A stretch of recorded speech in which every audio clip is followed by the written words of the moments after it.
Hello everyone and welcome to another unit review with me, Umbraze, and today we're taking a look at CG Terra. And before we start, I want to apologize. I believe it was Deus in Twitch chat that I was saying I was going to use your unit, but after much refreshing, the game has not been very kind to me and I need to get this done, so apologies to you.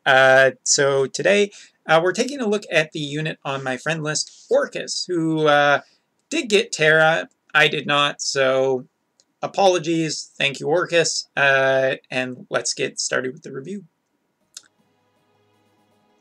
So yeah, Terra. Terra is a unit that I think a lot of people have been waiting for, especially CG Terra. For everyone who is disappointed that CG Celeste didn't show up, I mean, come on. We knew deep down, we knew this was going to happen. There just isn't going to be that like, it's just protagonists, you guys. I don't know how to tell you this, but looking at Terra, she looks great. Her style, if you're wondering, is blonde, mainly because it seems like a lot of the CG units, or should I say the protagonists and these new events are basing their designs for the units more on the Amano art style, which is actually really cool. I really like that idea. Amano is kind of just this quintessential piece of Final Fantasy when it comes to the artwork side. So, and it's so, you know, unique and whatnot. So I think it's really great that we're honoring Amano's art with these units. So yeah, I'm a big fan of that. But let's take a look at Terra, shall we? Enough talking. First of all, Terra's weapon. 87 attack, 135 magic, 20% extra magic on a sword. In terms of swords, this is the sword that Ash always wanted but was never going to get. Now that Terra's here, you're probably not going to use this on her anyway. It's a really good sword. It is 135 magic. In terms of, you know, magic stat period, could be a little higher, but I guess it's just a TMR. So yeah, feels right, but it also feels probably a little bit on the weaker side. There's probably a reason for that, to kind of keep Terra a little more in check. Taking a look at her super TMR, man, is this thing very specifically for a certain type of unit. 80% magic when equipped with sword. Not many mages can use that. 10% MP cost reduction as well, so pretty damn nice for Terra, and probably only Terra. There might be someone in the future that uses this particularly well, but for now it seems like Terra is probably the best. Passive-wise, she has the highest base magic stat in the game, I do believe, at 220, which is really good.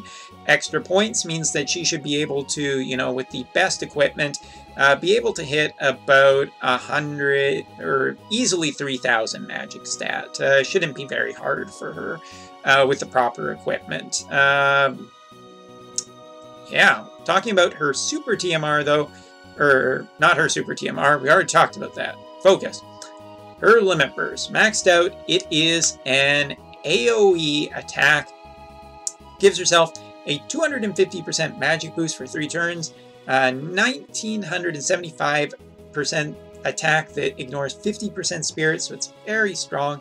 Enables access to quadricasting for 2 turns. And remember, she starts the fight with this, so this is a good way to easily keep her just in quadricast form. However, if she's been damaged to below 21% and she's level 127 star, she actually gets an upgraded limit burst that gives her a 300% magic boost for 4 turns. It becomes a 2,950% magic attack, ignoring 50% spirit, and enables access to quadricasting for 3 turns. So if her HP drops low enough, which is a little dangerous, I mean, mages don't exactly have the highest HP, and so far from some of the builds I've seen with Terra, about 7,000 magic seems to be about it. Given the damage that some trials can do, this is a little bit scary. Just a little bit scary, though. Still, there's no doubt in my mind that her limit burst is really powerful. Does not focus on helping her defensively, but does help her offensively quite a bit. Magic-wise, she has Ultima, Meltdown, Full Life, Dispelga, Curaga, Thundaja, Blizaja, Firaja, and Break, because why not? Meltdown's pretty cool to have. Gives her some fire debuffing in a different way. Dispelga's pretty cool to have, and Full Life is pretty cool too. So it's nice to see that she gets some other abilities as well. Passive-wise, she has Natural Dual Wield. She has boosts to her magic spells that makes them better. All kinds of different passives. 30% chance to dodge physical attacks naturally, which is interesting. Makes her, potentially more survivable. Limit burst fill rates up. 10% MP recovery per turn. Permanent 100% boost to magic at the start of battle. Increases for equipping with swords and whatnot, and true dual hand magic there. Has permanent W and triple casting if she has her own TMR or super TMR. Triple casting is just permanent in her kit. Why not? She also has for equipping her own TMR, she just gets extra passives to basically everything, as well as starts the battle with quadra casting, because that's basically, Terra started that, and Terra is continuing that. Starts with her own limit burst, extra passives for, equipping swords and rods. That's basically what you're going to equip, although she can equip guns too, so that's kind of neat. And her kit just has dual cast. She has Chaos Convert, which is, remove defense debuffs on the party and gives herself a magic boost. That's a pretty cool little support ability. And then you just get into what you expect from Terra. But interestingly, she has some pretty cool things in Flame Riot, Arrow Riot, and Saint Riot. Attacks that give for, basically for 3 turns, will give a debuff of 75% to their element. On the next turn, a 2-turn debuff for 100%. And then on the after that, 1 turn of 120% debuff. So, while I'm not incredibly crazy about the Riot abilities, because you essentially have to wait for the big debuffs to come into play, I'm also not against it, because it's just really, really strong, and it gives her 120% debuffs for multiple elements, even if it is only for 1 turn. So with proper planning, she can take really good advantage. Madeline Palm is just a self-recovery for HP and MP and fill limit burst, which is kind of important. We've talked about that. She has a way to give fire, ice, and lightning resistance for 3 turns to the party and fill the summon gauge. That ability in itself is really powerful. Excuse me, needed to take a drink. She has Chaos Wave 2, and this is where we start getting into the Chaos Wave chaining. She has Chaos Flare 2, Chaos Wind chaining, and Chaos Light. All of these start out as 100% and add 200%, they're backloaded damage, and this is also important. 4 hits, then 1 big hit at the end, and they add extra damage up to 6 uses. So this is really good, strong back damage, or back-loaded chaining damage for mages. Although Chaos Wave has never been my most favorite type of chaining, it's good here. I'm not going to complain too loudly. And her cooldown abilities, 6-turn cooldown available turn 1, gives a 100% debuff for her 3 main elements, fire, wind, and light. A 200% magic boost for 2 turns, and enables quadra casting for 1 turn. Riot Sword is a AoE 600% magic attack with ignoring 50% spirit, and gives a 20% AoE MP drain, which is pretty cool. Ups the effect of recovery items. Cool. An elixir plus 81%, pretty cool effect. Enables access to Chaos End for 1 turn, and enables access to Chaos and 4 times for 1 turn. So basically, she gives Riot Sword unlocks a really powerful ability at the end, and that ability, Chaos End, is just a backloaded Chaos Wave chaining, non-elemental, much higher percentage though, that ignores 50% spirit, debuffs all of her elements for 100%, and gives her other Chaos Wave chaining abilities an extra boost. So yeah, Terra is very strong. Continuing in the trend of just CG characters, I mean, at this point, it's pretty reliable that all of the CG characters in terms of protagonists are going to be pretty damn bonkers. Whoops, I picked the wrong unit. There we go. So yeah, there's nothing really to complain about when it comes to Terra. She's a powerful unit, she has a good kit. She has her limit burst, which we're going to save. We're not going to show it off right away. So one of the other things that's really cool about her kit that I like, if the game would stop being an asshole, if you check out just having double, triple, and quadra casting, it means that she can fit really well with a lot of other mages. A problem with a lot of mages is that some mages just have different chaining, or different things. Like some don't start the battle with double cast, some start only with triple cast, some start with quadra cast. And Terra can kind of fit in with all of them. Not only that, but Terra has elements that chain with Soul, X-Death, and the brand new Kyodofina. So that's pretty cool. And if it actually... The PC version's been a little laggy lately. Let's try that again. Ooh, wow, we're getting bonus units. Alright, now we're going to get some... Well, no, the chains are still dropping for some reason. Could be because they're mercy ruling. Could just be my bad luck. Ooh, look at us. Look at me go. Let's try just double casting. Maybe that's the problem. Chaos Wave chaining has never been my favorite type of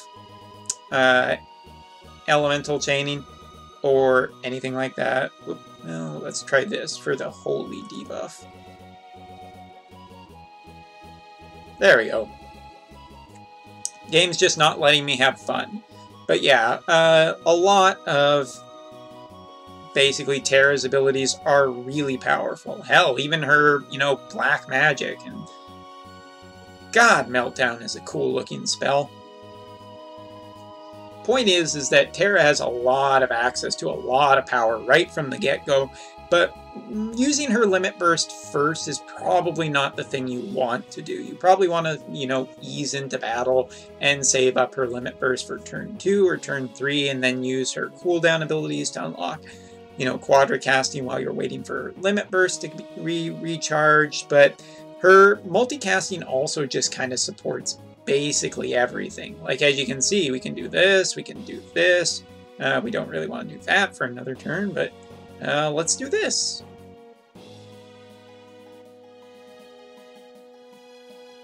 See, look at all the things we did in one turn.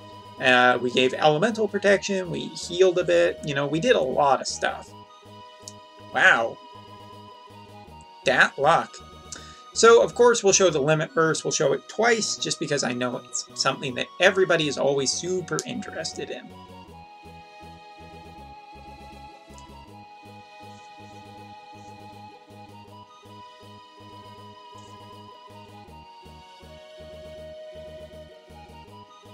It's pretty cool, yeah? It's also very highly damage dealing, and this is not a maxed out one, so the limit burst can be even stronger than what you're seeing right here. This is just very early on. Oh, look, it's Kefka. Die, Kefka.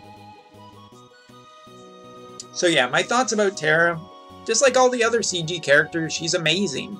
Mages are... Here's the thing, though, about mages. While Terra is a big step in the right direction for mages, basically one mage that can actually chain with a whole bunch of other mages is super important, because one of the biggest problems when it comes to mages as a class is that mages just don't have the... what's the word I'm thinking about? They don't really have the compatibility with a lot of others. There isn't like a unified chaining family that works really, really well together. Like there's AR chaining and whatnot, but AR chaining is bounced back and forth between physical and magical for a while. So yeah, when it comes to talking about just AR chaining or Chaos Wave chaining, it's not the highest amount of chaining damage, but the Terra being able to Chaos Wave chain with so many of the more powerful recent mages is a big step in the right direction for this game, and that is important to note. Terra herself is just a very powerful unit from top to bottom. Is she game-breaking if you already have Soul? No. No. Looking at her magic and passives and everything, while her kit is potentially pretty out there in terms of damage dealing, Soul and Ellie both can do still a lot of damage. So this is not the be-all and end-all of mages. And even then, I would say that probably, you know, CG Lightning and CG Barts are still more damage outputting, just because of AT chaining, just more hits, can get a bigger chain going, can work better with a lot of stuff, and is not... The other thing that I think is particularly stronger still about the physical damage dealers is the fact that they have really easy access to 120% debuff of their element, whereas Terra kind of has to wait multiple turns to get that effect. While she does have a lot of ways of debuffing for 100%, her 120% debuff for multiple elements are kind of on a 6-turn wait, or 5-turn wait, I guess, but it's a longer wait, and that kind of does depreciate a little bit her power. But again, I don't want to say anything bad about her. Just like all the other CG units, she is top in her class for sure, or if not top, because I haven't mathed out Soul versus Terra. She's definitely up there. She's strong, she has compatibility with other mages, and that's really what we were looking for with her. So there's no disappointment to be had with her at all. So that's all for this review, and next time we'll be taking a look at Locke, the other unit to come on this banner, who is actually pretty damn good too. And he may be even better in the future if he just gets a little bit of chaining support. So that's all for now, and I'll see you in the next video. See you then.